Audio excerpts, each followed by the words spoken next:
Oh yeah, it's kind of neat.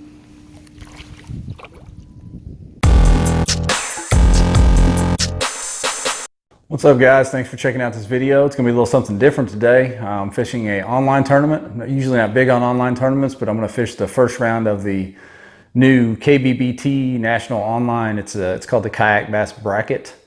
It's basically a nationwide bracket style tournament like you would see for any kind of sport, where you get blind drawn against an opponent from across the country. I just happened to pull somebody from here in Arkansas for this one, down in South Arkansas. I'm up here in the northwest corner, so should be fun. It's a 10-hour event, so it's going to be a grinder. I'm going to take you along, try to cram all the footage into about 10 minutes. Hopefully we can go out and catch them. I didn't really pre-fish for this. Going to be going out in the new Old Town Autopilot Sportsman 136.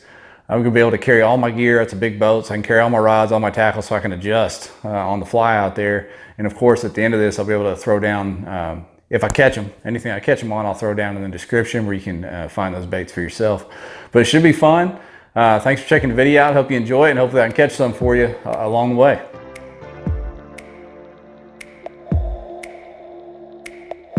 So I decided to start on the south end of the lake, down by the dam. There's a history of good fish down here, and one of the reasons I started here is the wind was going to be howling out of the north later on in the day, and I thought if I just hardly couldn't fish it later. As you can see, I started here, and these bass boat eased up on me right away, which is whatever. It's a public lake, but disappointing to see them cut me off like that. Started throwing a drop shot around, had a few fish pick up and miss. Kept working it in the riprap there, and then finally got one to hook up.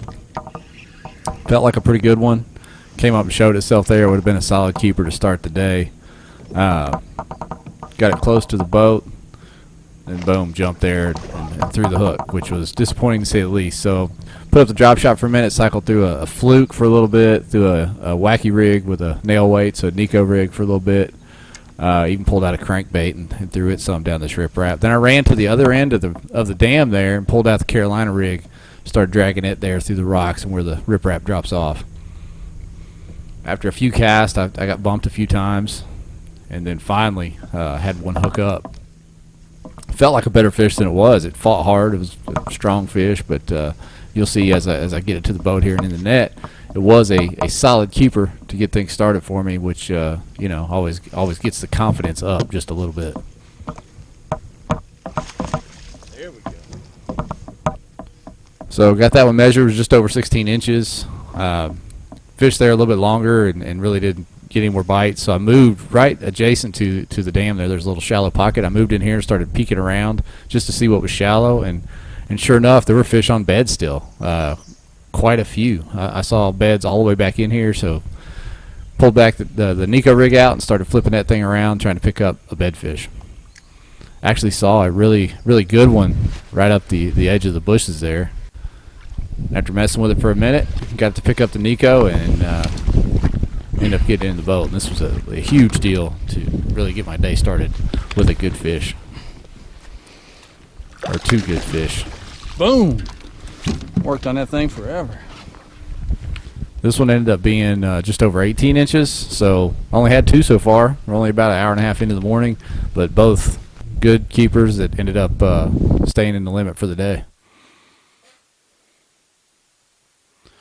Kept flipping the Nico around, ended up picking up a couple more males, just little bucks that were up there. Couldn't pick up any more females in this area, but it did give me a limit, which, you know, if you're in a tournament, whatever kind of tournament it is, when you have a limit, it seems to calm you down. So I was excited to pick up these little fish and then continue working, trying to upgrade that size. Moved out of that cove, decided to run up the lake a little bit and poke my nose into a few more coves and see what I could find. I found some more bedding fish. Couldn't get them to bite, so I pulled back out to this little flat pocket with some gravel there you can see. Picked up my fluke again, started throwing it around, hoping for some cruisers. Or maybe come across a bed, and had one just lock up on it right by the boat.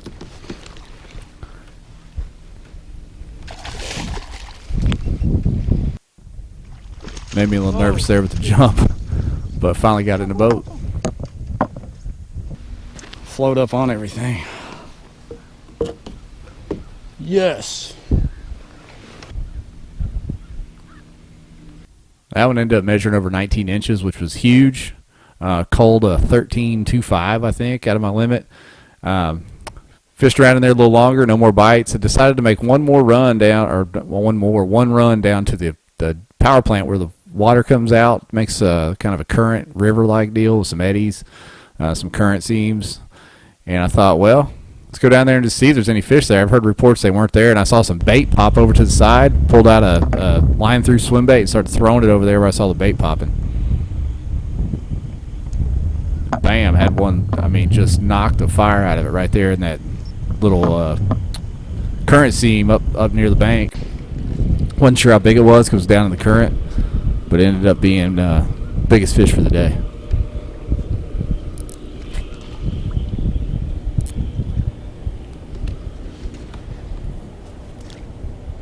He was pulling like he was even bigger than he was. No.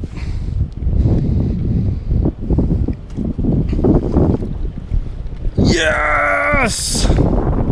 Yes!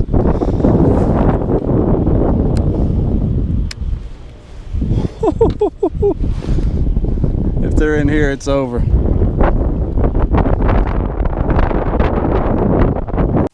So that fish ended up being right at 20 inches, ended up being the kicker for the day. Fish the discharge a little longer, and actually there were no more fish down there, so to get down there and only catch one, that was fine. At this point, I had in the mid-80s, and I had actually caught the guy that was leading me in the tournament. Got back into this little pocket here. Found some fry garters, ended up hooking up on one with the wacky rig, and that ended up being the one.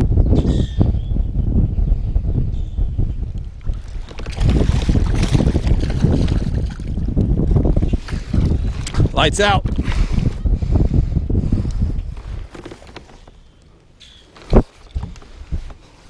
Had a 14-inch fish on my limit. This one was just over 17, so it got rid of that. Put me over 90 inches for the day, and I was pretty confident that I had the tournament in the bag at this point. Last call. I still got 30 minutes, 40 minutes. See that bloody tail there? That one was just done spawning because it was garden fry. Flipped that Cinco in there, and it didn't even really thump it. It just took off. Awesome. Let's go. 90 inches. So I eased back towards the ramp. Actually ducked back into another pocket just north of the ramp there. Tied on a glide bait, big bluegill glide bait to try to pick up a giant fry garter. I saw some big ones swimming around back there. Threw it a little bit. No love on the glide bait. Threw a creature bait around a little bit. Threw the Nico and the wacky rig around a little bit more. Wasn't able to pick up anything else.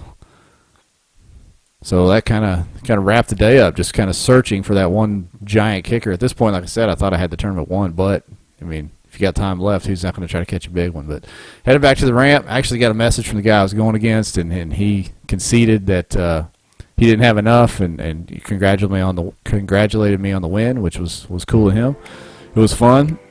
Ended up winning for the day with 91.5 inches, 12th out of all 64 in the field. On to week 2, which if you saw there, Troy Anke was number 1 for the week, and that's who my opponent will be. So that's going to be a tough challenge for week 2, but this was a fun one, and I appreciate y'all following along and watching this day of fishing. It was a 10-hour grind. I got it condensed down into about an 8-minute video here, so hopefully y'all enjoyed it, and I'll try to put together something for round 2 next week.